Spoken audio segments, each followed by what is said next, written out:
자, 나는 정상인가? 감정과 함께 살아가기.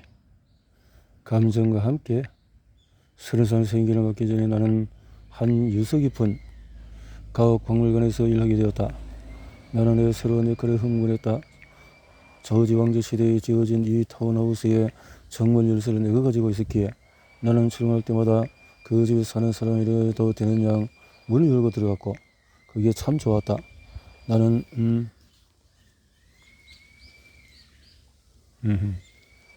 경사진 계단도 은은하게 닦은 나무 향을 가득 품은 어두운 방들도 좋았다.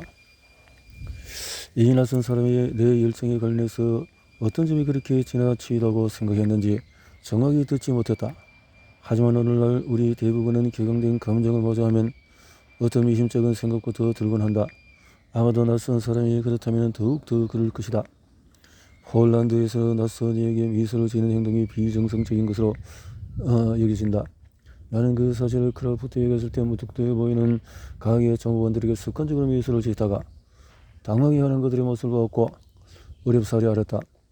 감정은 주의 깊게 방어되어야 하는 것으로 선택받은 소수에게만 허락이 된다. 그래서 지금 우리는 어떤 상태에 있는 것일까? 정상적인 사람들이 감정이란 어떤 것일까? 최근 들어서 심리학자 데니얼 고울먼이 1995년에 전파한 감정 진행에 주목받고 있다. 특히 이 결합어진 이 이뤄내는 감정은 개인에게 의해서 규제되고 발산되는 내적 욕망이라기보다는 타인과의 관계를 위한 능력이라는 측면에서 이해가 된다.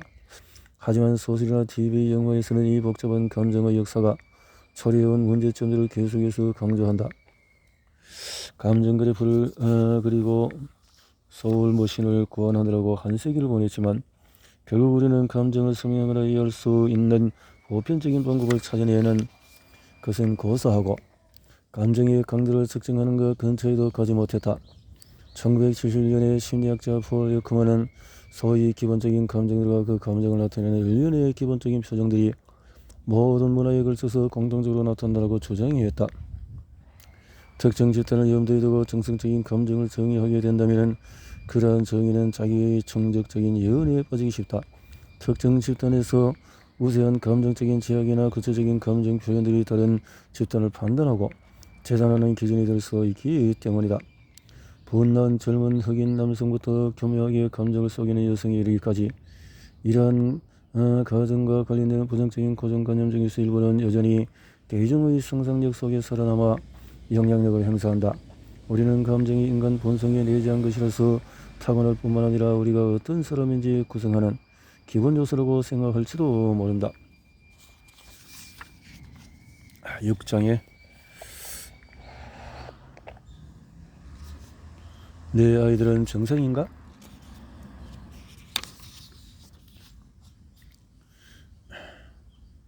엄마 아빠가 너를 망쳤어. 3살 때 나는 우리 학교 선생님들이 밤이 되면 내 장난감들이 살아난다고 말했다. 나는 고음 인형들과 함께 켄트의 오트퍼드 궁으로 날아가서 내 가장 친한 친구인 헨리 8세와의 저녁을 먹었다. 이 말을 증명하려고 그들을 그림으로 그리기도 했다. 아주 오래된 인물인 튜더 왕조 시대의 왕을 밤마다 만나러 간다는 내 말에 아무도 눈 하나 깜짝하지 않았다. 하지만 다른 놀이 학교에 다니던 내 친구 소피는 나와는 전혀 다른 경험을 했다. 소피는 선생님한테 자신을 작은 고양이라고 했다. 선생님이 못 들은 소피 가위 아동의 성장과 발달 방식, 행동 방식, 행위는 아동의 발달 방식, 행위 지난 2세기 동안의 정상적인 행동의 경계를 정하는 문제와 관련해서 가장 감정적이고 가장 논쟁적인 주제였다. 우리는 유아의 체중과 발달 과정이 정상인지 자녀의 학습과 사회화가 적절하게 이루어지고 있는지 아이들의 행동이나 감정이 문제가 있는지 걱정한다. 비트로의 시대 사람들은 정상적인 아동기에 대해서 앞 시대 사람들보다 걱정이 더 많았다. 아동은 더 이상 작은 성인이 아니라 특별한 욕구를 가진 존재로 인식되었으며 그런 욕구를 제대로 충족시켜서 아동기와 천성인기를 잘 거쳐야 이상적인 시민으로 성장할 수가 있다. 이러한 일련의 제도, 계획, 밑바닥이 깔린 우려들은 아이들을 향한 것이기도 했지만 동시에 성인을 향한 것이기도 했다. 20세기로 접어들면서 양육이 사회의지로 구성하기 시작했다. 아동 돌봄은 더 이상 본능적이고 자연스러운 것이 아니라 학습해야 할 기술이 되었다. 내 부모님도 분명히 이 점을 걱정했던 것 같다. 내가 10대였을 때 엄마는 내게 미안하다고 했다. 네 아빠는 나나 다른 사람을 대하는데 능숙하지 못해서 그런 성격을 물러준 것 같아서 미안하구나 라고 당신을 탓했다. 엄마는 이 말이 단순히 자신의 부족함을 인정한 것에 불과하다고 생각할 수도 있다. 하지만 서투르고 혼란스러웠던 10대의 나에게는 중요한 의미를 지녔다. 엄마의 말은 내가 혼자라는 느낌을 확실히 들어주었다. 부모님이 그러니 나 역시 절대 바뀌지 않겠지라는 일종의 성명론을 조장할 수도 있었지만 오히려 정반대의 결과를 가졌다. 엄마와의 대화를 이어는 나는 사회적인 상황에 유연하게 대처할 수 있도록 사람 사귀는 법을 배워야 했다. 나는 사람들과 이제 초기에 무엇이 불편했지만 포옹에 익숙해지도록 나를 단련했다. 몇 년이 걸렸다. 지금은 주춤하지 않으면서 심지어 아무 생각 없이 친구로 포옹할 수 있게 되었다. 별일 하는 것처럼 들릴지도 모른다 하지만 내게는 엄청난 일이었다.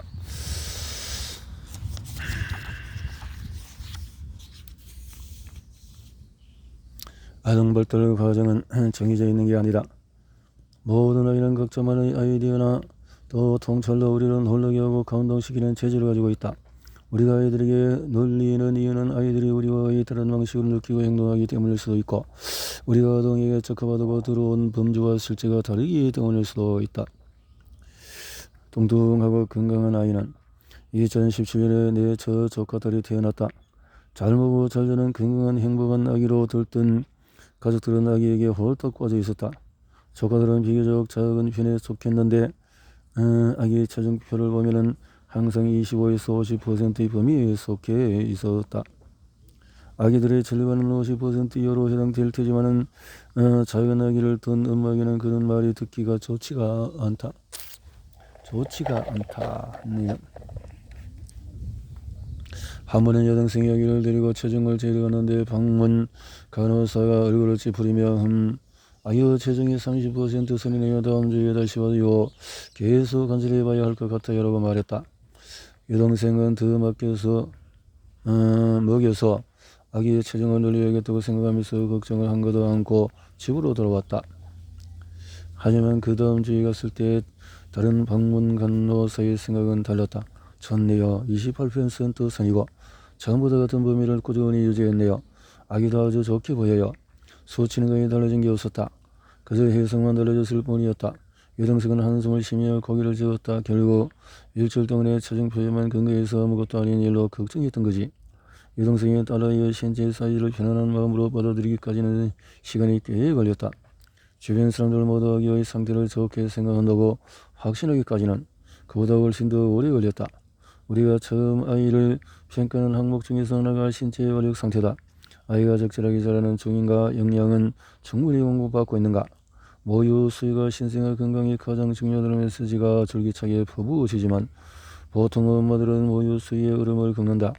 미국에서 산모 418명을 대상으로 한 연구 결과에 따르면 산모의 92%가 출산 후에 첫 며칠 동안의 모유 수유로 인한 문제를 경험하는 것으로 나타났다. 물론 이는 오늘만의 문제가 아니다. 작가 베라 브레테이는 1927년에 태어난 첫 아이에게 모유 수유를 하려다 실패하면서 현재 일부 여성들이 그렇듯이 전문가의 도움 부족이 그 주된 원인이라고 지적했다. 브리데인이 살던 시대에는 아이와 신체 사이를 두고 엄마에게 한층 더 혹독한 평가가 내려지곤 했다. 1906년에 런던 퀸즈베리의 지역 의료 책임자 조지 뉴먼은 영아 사망률이 사회적인 문제라고 공표했다. 1181년 이후에 잉글랜드와 웨일즈의 출생률은 계속 하락했으나 영아 사망률은 출생률과 같은 비율로 하락하지 않았다. 1899년에는 신생아 1000명당 168명이 첫 돌을 맞기도 전에 사망했는데 이는 이전 10년의 평균치를 크게 웃도는 숫자였다. 사망률은 뉴먼이 담당했던 런던의 지역처럼 빈곤할 수 높게 나타났다. 하지만 뉴먼은 높은 영아 사망률의 원인이 빈곤 때문이라는 결론을 내리진 않았다. 개신의 영국 가정에 유해한 환경이 존재함을 보여주는 것이자 어떤 점에서는 영국의 사회생활과 관계가 있다고 지적했다. 유머에 따르면 영아 사망률은 아기가 아니라 아기 엄마에 대해서 더 많은 것을 보여줬다. 직설적으로 말하자면 영아를 사망에 이르게 하는 대부분의 직접적인 원인은 엄마의 무지와 부주에서 비롯된다. 유머과 그 동료들은 모유 수유 감소와 묽은 캔 우유의 사용이 높은 영아 사망률의 한 원인이라고 보았다. 이러한 결론은 많은 여성이 심한 영양실조 상태라서 아기에게 충분한 양의 젖을 먹일 수 없으며 노동계급의 가족들이 제대로 된 우유를 사기에는 그 가격이 턱없이 비싸다는 광범위한 문제를 회피해버리는 처사였다. 수요에 대한 강조는 영아의 신체 사이즈 증가가 건강의 일반적인 척도로서 새롭게 주목받게 되었음을 의미했다. 1878년에 독일에서는 아기들의 정기적인 체중 측정이 관리를 자리 잡기 시작했다. 1890년대에 이르러서는 유럽과 북미 전역의 의사들 사이에서도 하나의 관행으로 받아들여졌다. 하지만 20세기 초반에 영국의 가정에까지 이러한 관행이 자리 잡을 수 있었던 것은 가정방문 간호사들의 덕분이었다. 1905년에 잉글랜드와 웨일즈 전역의 50개 타운의 유구 방문 간호사를 채용하고 있었으며 1907년에는 모든 생생아가 6주 안에 출생신고를 해서 방문 간호사의 왕지를 받도록 해야 한다는 법이 통과되었다.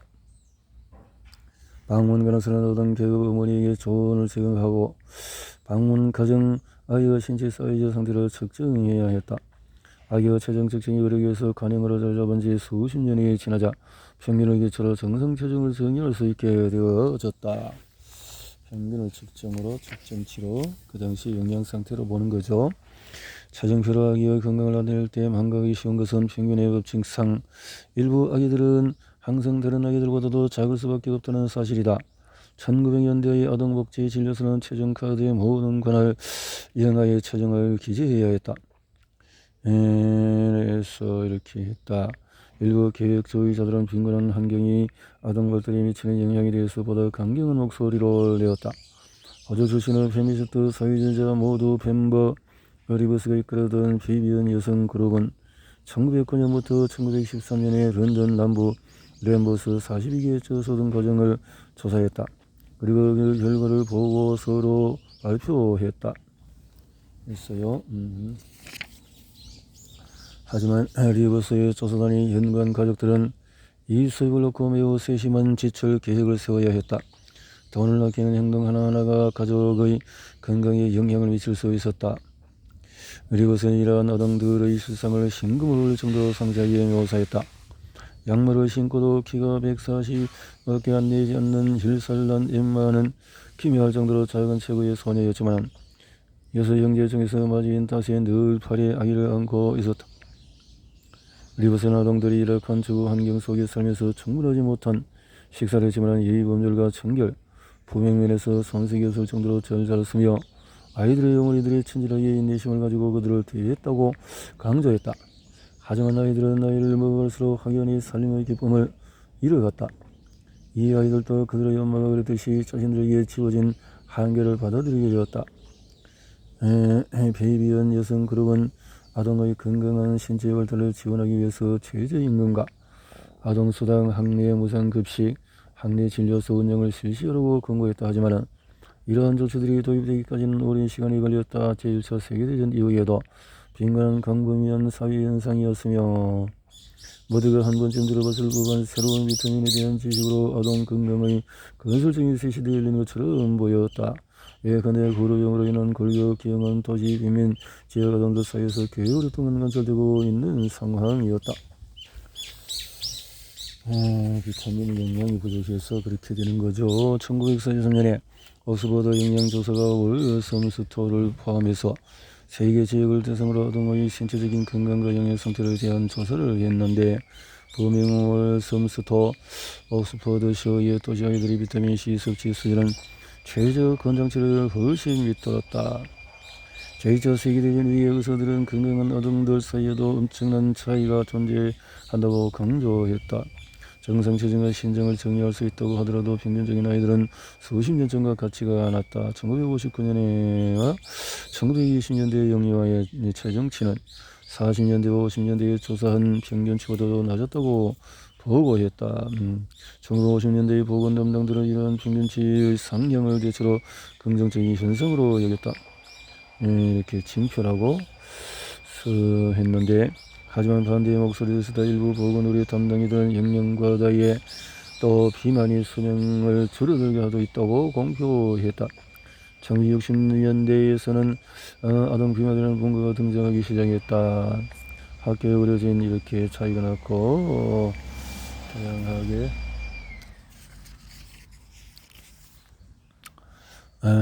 30년 후에 서구의 정부와 건강활동가들은 비만 유행병이라는 개념이 실제로 사로잡히게 되었다. 타임즈는 이미 1962년에 비만 유행병이라는 위기를 처음 주장했음에도 언제 그러냐는 뜻이 2000년에 아동 비만이 노후 정도로 증가하고 있다고 했다. 등등등등 차이라는 거죠.